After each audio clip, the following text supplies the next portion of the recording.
ଜଗା ଭାଇ ସାମାନ୍ୟ ବାଉଁଶରେ ତିଆରି ହେଇଥିବା ବଂଶୀ କାହିଁକି ପ୍ରଭୁ କୃଷ୍ଣଙ୍କର ଅତି ପ୍ରିୟ ହେଇପାରିଲା ଜାଣିଛ?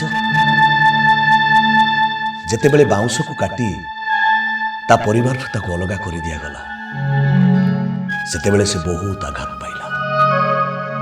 ତାଠୁ ବେଶୀ ଆଘାତ ପାଇଲା ଯେତେବେଳେ ବାଉଁଶକୁ କାଟି ଖଣ୍ଡ ଖଣ୍ଡ କରି ଦିଆଗଲା।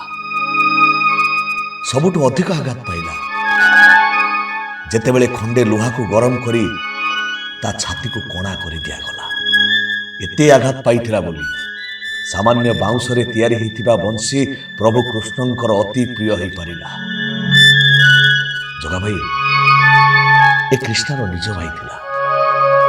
ଆରେ ତମେ ତ ତା ସାବତ ଭାଇ, କାହିଁକି ତା ସବୁ କଳଙ୍କକୁ ମୁଣ୍ଡରେ ମୁଣ୍ଡେଇ ନେଲ ଜାଣିଛ?